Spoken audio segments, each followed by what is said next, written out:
Muito boa tarde, pessoal. Sejam bem-vindos de novo ao canal.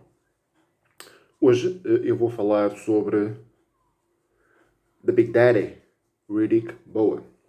Antes disso, inscrevam-se no canal, deixem os vossos comentários, um like e partilhem o vídeo, ok? Muito bem.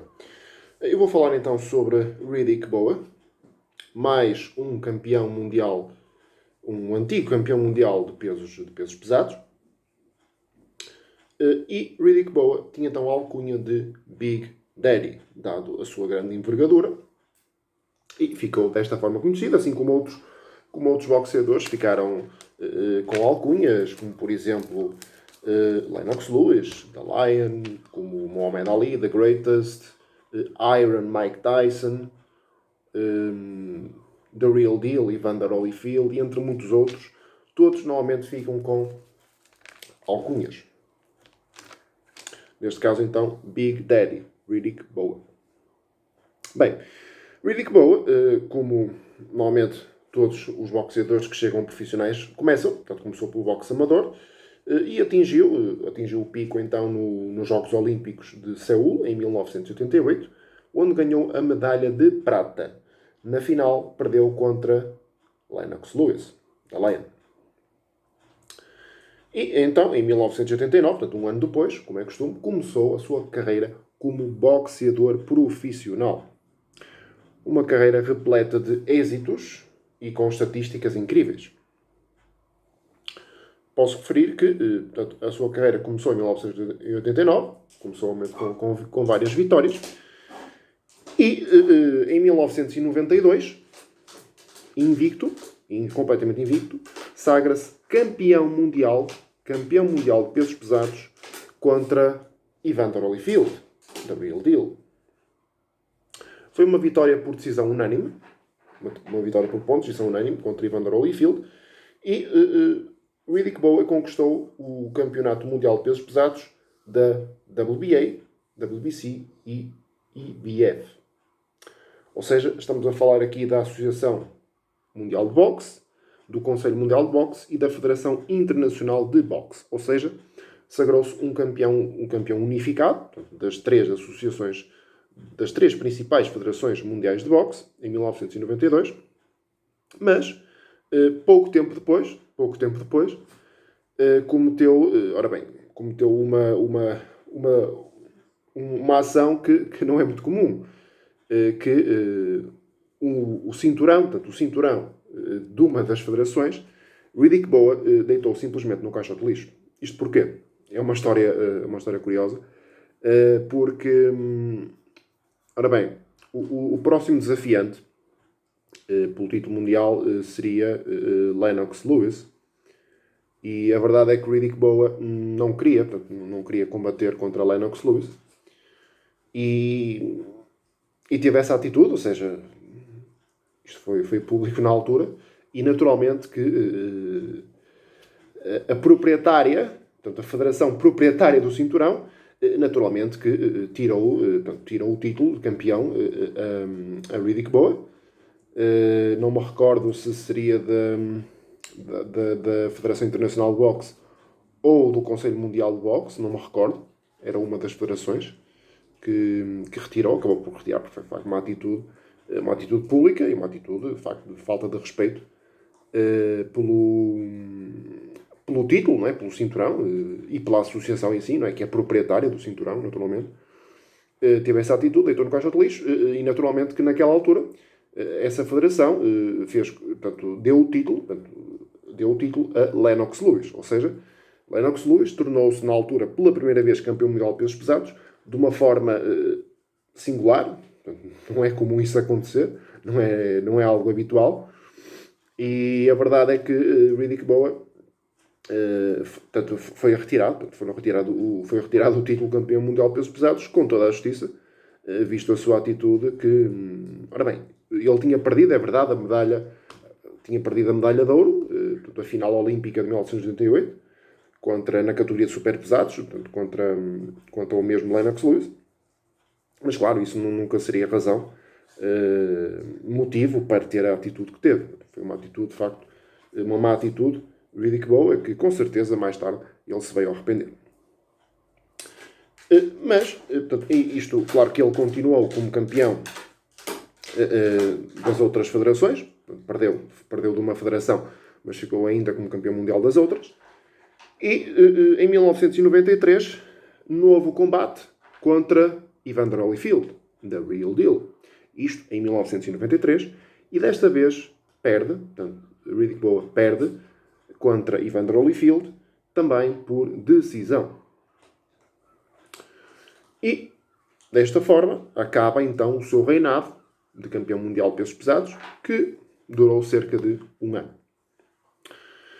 Depois, ele continua com vários combates. Em 1994, há um combate contra Buster Matisse Jr., onde é um chamado no contest, ou seja, um combate em que não houve resultado, acabou por não haver resultado. E em 1995, há um novo combate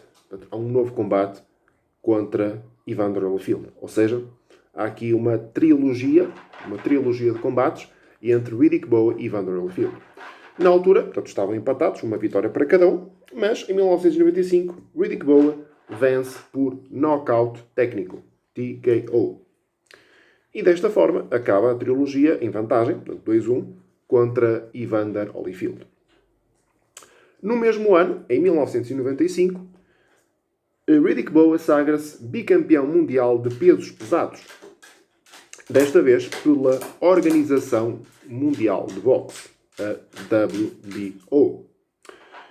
E foi um combate contra Herbie Hyde. E vale dizer que a Organização Mundial de Boxe era, digamos, a organização mais jovem, da federação mais jovem, que atribuía títulos mundiais de boxe. E o Riddick Bowe foi o primeiro boxeador da história a conseguir ganhar os títulos mundiais das 4 principais federações de boxe. Ou seja, em 1992 ganhou da Federação Internacional de Boxe, a Associação Mundial de Boxe e o Conselho Mundial de Boxe, e em 1995 vence o título mundial da Organização Mundial de Boxe, WBO. Desta forma, o primeiro boxeador da história a conseguir tal feito. Claro que vale dizer que a Organização Mundial de Boxe foi fundada em 1988 e só começou a atribuir títulos mundiais um ano depois, em 1989. Naturalmente que os boxeadores mais antigos nunca puderam, porque não existia, naturalmente, tantas federações como agora existem, certo? E a sua carreira, então, teve também um caso particular em 1996. Portanto, Riddick Bowe teve 2 combates contra um boxeador polaco, Andrew Golota. E nesses 2 combates houve golpes baixos, ou seja, golpes baixos da parte do boxeador polaco, Andrew Golota. E desta forma Riddick Bowe venceu os 2 combates por desqualificação. Ou seja, o boxeador polaco foi desqualificado por utilizar golpes baixos, que são ilegais, e naturalmente foram 2 vitórias para Riddick Bowe. Portanto, um caso também que não é muito comum acontecer. Vimos no passado, no caso do Mike Tyson, que Mike Tyson perdeu o combate contra Evander Holyfield em 1997 por desqualificação, por ter mordido a orelha, mas isso aconteceu uma vez. Neste caso, Riddick Bowe, portanto, contra Andrew Golota, 2 vezes, e vitória por desqualificação do polaco. Há uma retirada, portanto, em 1996 o Riddick Bowe retira-se, mas depois volta a combater no boxe profissional em 2004, 2005 e, finalmente, em 2008. Ou seja, em 2008, o último combate de Riddick Bowe como profissional contra Gene Puckle, e no seu último combate como profissional, Riddick Bowe vence por decisão unânime dos juízes. Posso dizer que, em termos de carreira, começou em 1989 e acabou em 2008. Portanto, estamos a falar aqui em 19 anos de carreira, mas, na verdade, é que houve ali um interregno de 8 anos, entre 96 e 2004, que é um tempo considerável. Estatísticas de Riddick Bowe como boxeador profissional. Portanto, 45 combates, 43 vitórias, sendo que 33 vitórias foram por knockout, uma derrota e um no contest, ou seja, sem resultado. Portanto, um combate em que não houve resultado. Estamos a falar em estatísticas quase perfeitas, não é? 43 vitórias, uma derrota e um no contest são estatísticas quase perfeitas. Embora Riddick Bowe teve reinados curtos, portanto, os seus reinados como campeão mundial foram reinados curtos, não foram reinados de superiores a um ano, portanto, os reinados demoraram apenas um ano, e são reinados curtos, visto que os boxeadores profissionais, a determinada altura, combatem uma vez por ano, 2 vezes por ano, e, claro, nesse sentido, quando são campeões mundiais, têm um ano para defender o título, à exceção, claro, desta situação da pandemia do Covid-19. Portanto, há aqui exceções, visto que Tyson Fury já ganhou o título há mais de um ano e ainda não defendeu o título, ainda não combateu para defender o título. Mas, de facto, não há dúvida que Riddick Bowe teve uma carreira repleta de êxitos, estatísticas quase perfeitas, embora os seus reinados fossem reinados curtos, ou seja, não foram reinados de longa duração, no sentido de definir, digamos, a sua tarimba de campeão, digamos assim, certo? Muito bem, por hoje é tudo. Até a próxima.